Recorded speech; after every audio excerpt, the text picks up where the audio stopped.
Janet, based on your experience, because I know my experience, why is the film industry so hard to penetrate? Because my experience is this. When I had to produce Spring Break, right? I had to produce Spring Break that is going to be aired on national television. I have one shot to get it right. I don't have time to like try out a new person or like get with, hire a new guy who I don't really know I see your resume, I see your reel, but like, I don't know the physical actual. So like because my finished product is so crucial, you know what I mean? Like it's got to be on TV.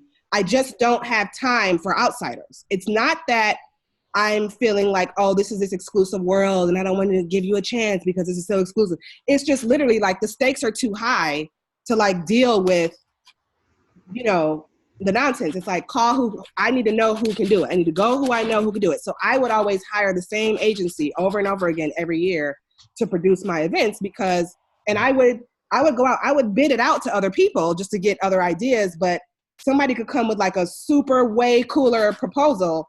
But when it came down to it, I'd be like, but I just can't take any chances. And I would hire the same production companies. So is that it? Like, is it that, or is there another level of like, whatever that makes it so exclusive? Because if it's just literally like a logistics thing or just like, the stakes are too high. People working in film, where they're too busy. They're working on shoots, long 15-hour shoots. Where they don't have time to be dealing with resumes and people. It's just like, or is it a matter of, yes, we are just very exclusive, and we are, like if it's just something basic like that, I feel like that is what people need to understand. I feel like they're in your training. Mm-hmm. They're coming to you to decode the magical thing. Mm-hmm. So is it a matter of backing up and saying, there isn't no magic. There isn't a magical thing. This particular business is, you have to take a certain, like the route that I'm telling you to take is because people, the stakes are too high to really deal with outsiders. It's not a exclusivity thing. So I'm just showing you the insider's way to cut the corners, the basic corners that aren't magical, but they're just the corners that will get you to a point where, yes, I would hire you because even though I haven't worked with you before, Johnny has worked with you before, and he trusts you, so I can trust. Like, is it basic like that, or because you work in like a whole nother area of the film business? So like, is there more to it? Or is it literally just a logistics thing? Oh, it's exactly what you're saying, but there's, and again, there is more to it. I mean, there always is, but it's not like, it's mostly people don't want to take a chance. Like right. You said, it's just too much at stake. Yeah. So, and there's plenty of people all around that are good, and they can pick and choose who are good. So it is a challenge to get into that professional circle that I keep talking about, where you get picked because you're trusted and other people work with you and you're good. These people, and I guess most people, in their heads, they have made working in the film industry like this like mystical, magical world that's like on another planet, as opposed to it being the same way someone says, I would like to be a dentist. I'm going to go to dental school and be a dentist. I want to be a teacher. I'm going to go to college, get my teaching certificate, and be a teacher. Like, it is a professional job that you just make a decision that this is what you want to do, and you just take the steps, and what you're offering are the right steps to get into it. It's not a magical world. And I feel like people, that to me is a large barrier, because people approach this thing like, oh my God, like, how do I get into this like magical world that like only unicorns can be in? And it's like, no, it's just a job that you decide you want to do, just like any other job or any other career. And I feel like there's these sparkles around it where I just don't think they should be. So it's like, how do you take the sparkles away and just make it like, what I'm doing here is just giving you the right steps to take to get into just any old other profession. That's it. That to me is a huge, I mean, that's like, I would say 75% of the people that I talk to, that is their perception of this thing. Okay. Like, oh my gosh, how do I get in there? Yeah. It's like, dude.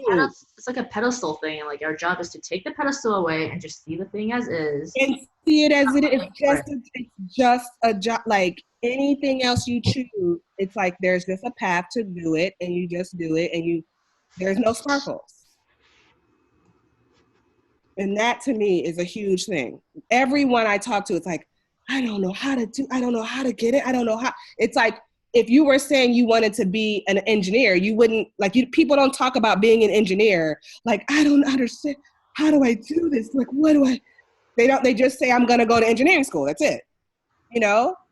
So how do we remove the magic around it and make it just like, you can do this. It's just like any other career. Yes, there's some finesse, there's a different like finesse way, but it's still, you don't have to be a unicorn to do it. Can you just tell us really quickly what you've done in the film industry?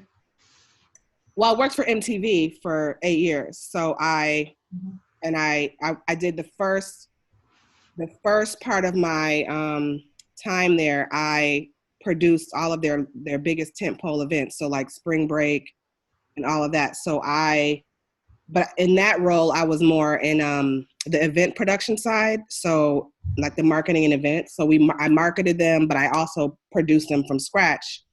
And so I worked hand in hand with production. So like, Spring Break is, we air it. So all, airing, all of the any way that we had to, once we produced the event, I had to work, closely with production about getting it aired and all that kind of stuff. But then my role switched and I left marketing and events and went into production, where I managed social TV. So like, we had a scrolling news ticker. We did news updates, like, like if you're watching like CNN or whatever, the scrolling ticker that, where it has like live updates or whatever, or like if we had like for the VMAs, when the VMAs aired, I managed like the live tweeting that happened, so that if I'm a viewer watching the awards, I also saw like, oh, people's tweets, coming up and blah, blah, blah. So I also marketed shows.